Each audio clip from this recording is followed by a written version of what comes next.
E filloj me emrin e Allahut Madhreshëm, e përshëndesim e qojmë shumë selame Muhamedit a.s. Familjes ti, shokëve ti, gjithë muslimanëve. Lutemi madje për gjithë njerëzit e mirë në këtë botë. Veçanërisht ju falenderoj juve gjithmonë për kohën dhe vëmendjen që na dhuroni, për kujdesin e juaj për t'i përcjellë gjitha përpjekjet tona në kuadër të shpjegimeve ose përpjekjeve tona në shpjegimin e fjalës së Zotit Madhreshëm. Duke qenë se jemi në hyrje të Ramazanit, du me i paraqit para juve disa përpjekje të thella, të rëndësishme për kitazi me kuptimin e ajeteve të agjerimit. Besoj se këto kuptime kanë më na ndihmu me përjetu sa ma thellë agjerimin ton gjatë tyre ditëve të bekuara. Ne kisha quajt heshtja e trupit dhe zgjimi i shpirtit, një lexim ekzistencial i agjerimit.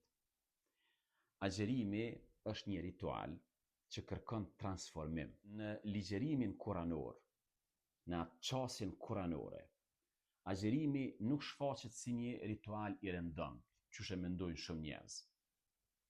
As si një disiplinë e reduktuar në ndalimin e ushqimit dhe pijes, që për fat keq shumica e njerëzve akceptojnë si të tillë. Përkundrazi, ai paraqitet si një projekt transformues i njeriut, si një proces i edukimit të brendshëm, që synon ngritjen e vetdijes dhe rindërtimin e marrëdhënies së njeriut në raport me Zotin, me veten e tij, me dëshirat dhe me botën që e rrethon. Në këtë kuptim, vëllezër dhe motra, agjerimi është një akt që ndërhyn në mënyrën se si njeriu e përjeton realitetin. Ai është vendos njeriu nga jeta instiktive drejt një jete reflektuese, nga reagimi spontan që na ndodh shpesh drejt zgjedhjes së ndërgjegjshme. Prandaj, ai është gjithsesi më shumë se një ibadet i rëndom. Është metodë e formimit të njeriu. Ky kuptim del qartë në formulimin themelor të ajetit fisnik. O ju që keni besuar, ju është bërë obligim agjerimi, ashtu siç ishte bërë obligim për ata që ishin para jush, që të bëheni të devotshëm. Në këtë ajet shfaqet një strukturë thellë e kuptimit. Urdhëri u bë obligim nuk është qëllim vetvete, por është mjet që synon diçka të brendshme, pra që të bëheni të devotshëm. Kësaj agjerimi vendoset mes dy poleve: detyra përballë vetdijes, abstenimi përballë kuptimit dhe forma e agjerimit përballë qëllimit. Në këtë kontekst, njeriu nuk trajtohet si një qenie e përkufizuar vetëm nga aspekti instinktiv biologjik, por si një qenie morale dhe shpirtërore që përban brenda vetes potencialin e dualitetit. Allahu thot: pasha nefsin dhe atë që përsosi atë, pastaj ai e frymëzoi prirjen për prishje dhe devotshmëri. Pra njeriu ka prirje edhe me u prish, po ka prirje me qenë edhe i devotshëm. Dhe kjo do të thotë se njeriu nuk është i determinuar, nuk është që shtojnë na, ja është i mirë, ja është i keq. Nuk është i determinuar, nuk është i kodun, nuk është i programuar. Është një qenie në ndërtim, është qenie e hapur. Përplasja midis mundësisë së prishjes me qenë i prishën dhe mundësisë me qenë i devotshëm e bën jetën një fushë vendimesh, jo një rrjedhë automatike.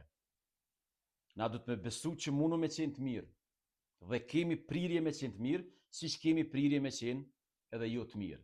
Në këtë perspektivë, agjerimi shfaqet si një instrument që e fuqizon anën e vetëdijshme të njeriut dhe dobëson prirjen e tij për të dorëzuar para epsheve, para impulsit, para dëshirave.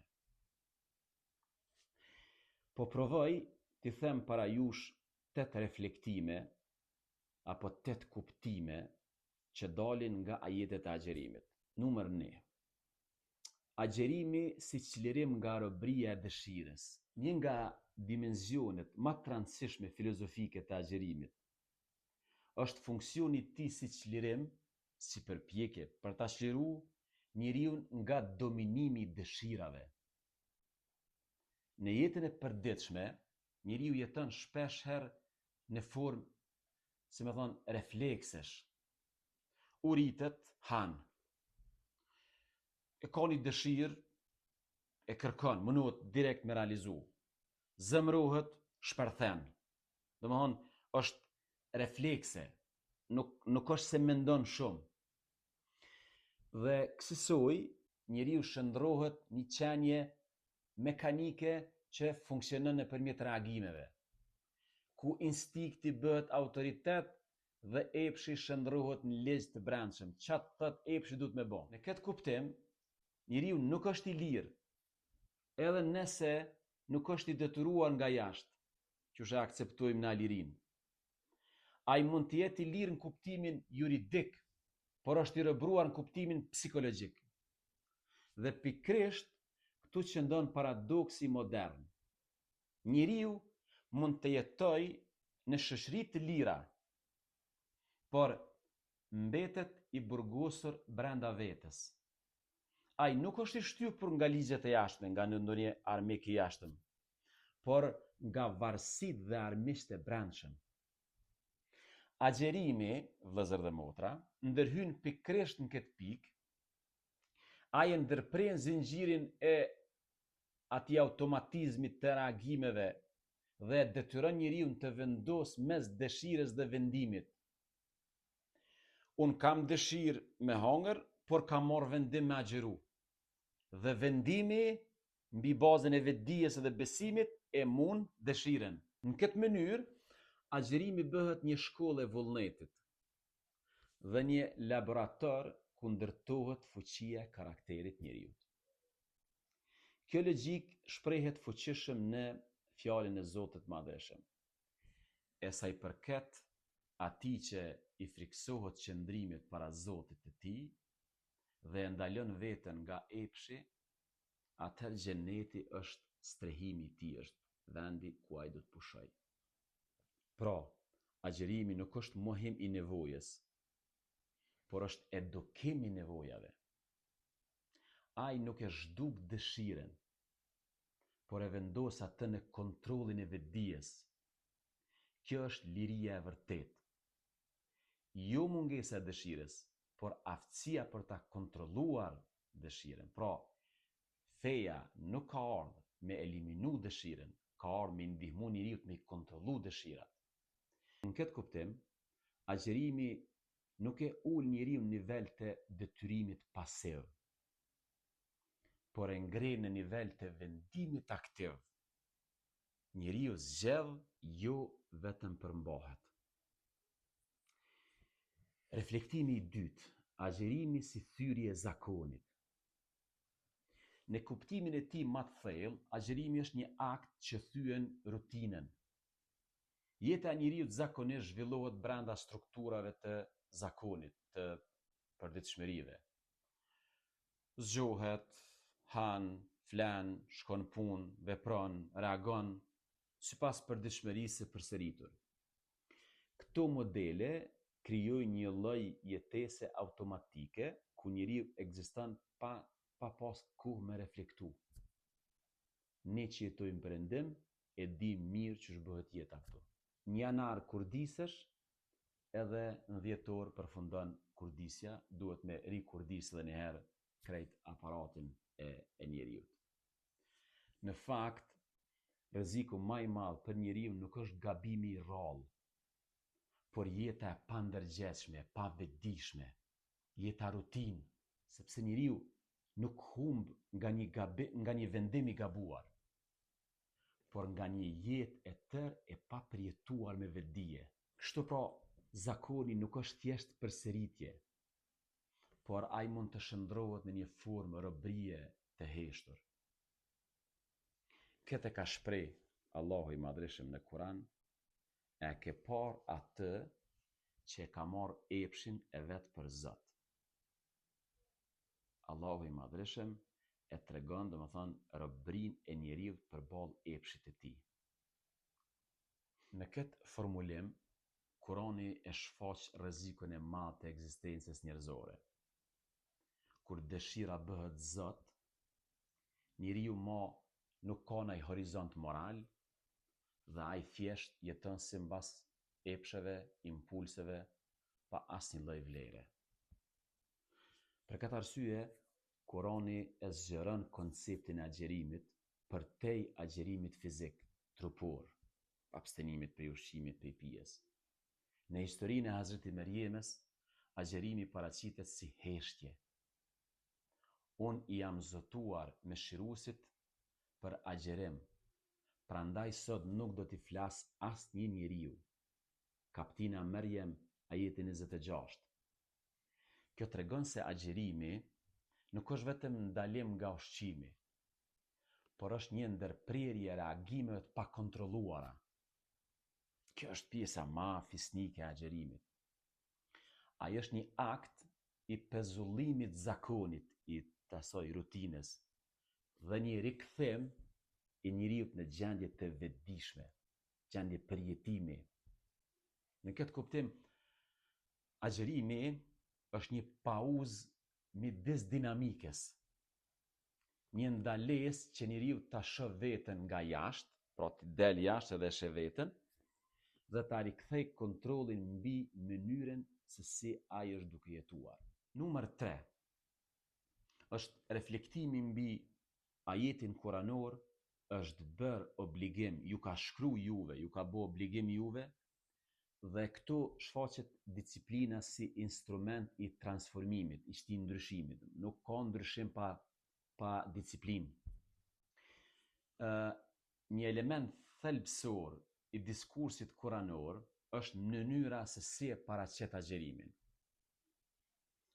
Jo si këshill morale, por agjerimi vjen si obligim.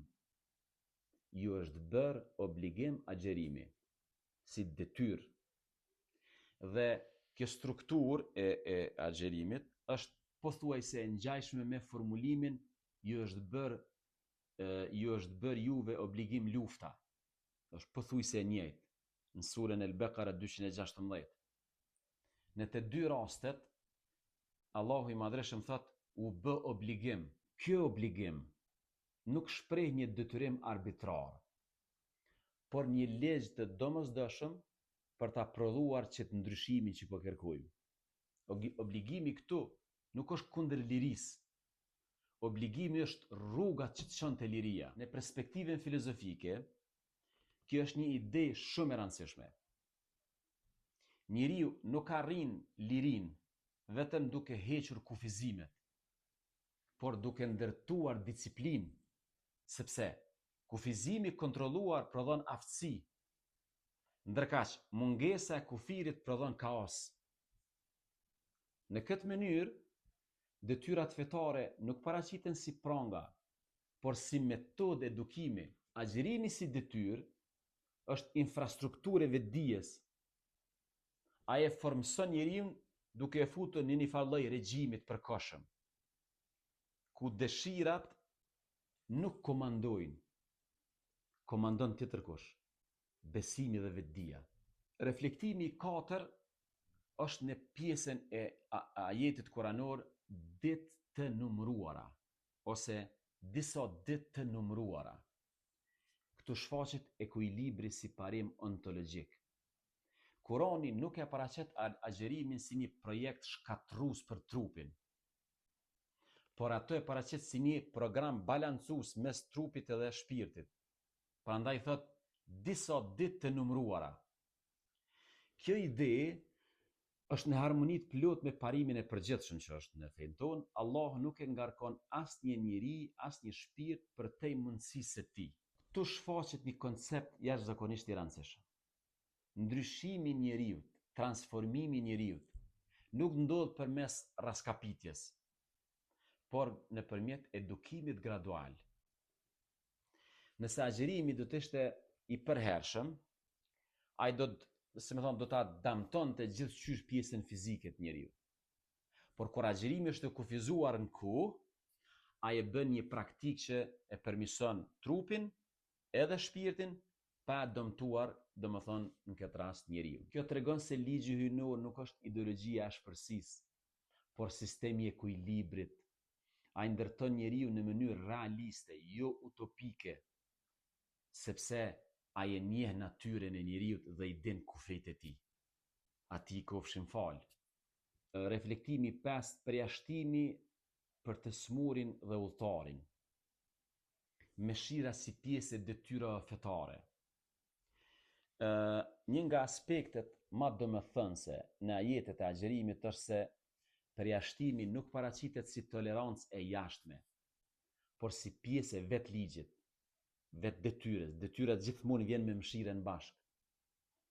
E kush prej jush është i sëmur ose është në udhtim, le ta agjeroj ditë që i kanë ikë. Domethënë është i lirë prej agjerimit. Dhe kjo shpreh parimin, Allahu dëshiron lehtësi për ju dhe nuk dëshiron vështirësi. Ky varg kuranor erxon idenë se feja është një sistem që synon ta mposhtë njeriu. Përkundrazi, ligji hyjnor e njeh njeriu si qenie të kufizuar dhe e trajton gjithmonë me kujdes. Në këtë aspekt, përjashtimi nuk e dobëson obligimin, por e bën atë njerëzor dhe drejt, sepse ligji që nuk e njeh realitetin shndrohet në dhunë, kurse ligji hyjnor gjithmonë e ruan qëllimin e tij pa e thyer dhe pa dëmtuar njeriu. Prandaj, mëshira nuk është përjashtim nga rregulli, por është vetë rregulli i brendshëm i sistemit. Mëshira është bashkë me detyrën, është bashkë me sistemin. Reflektimi i 6 ka të bëjë me atë që quhet fidje, që përfshin atë lirinë brenda obligimit. Kurani fisnik përdej detyrimit e hap edhe një mundësi, dhe për ata që përballojnë atë me vështirësi, ka fidje.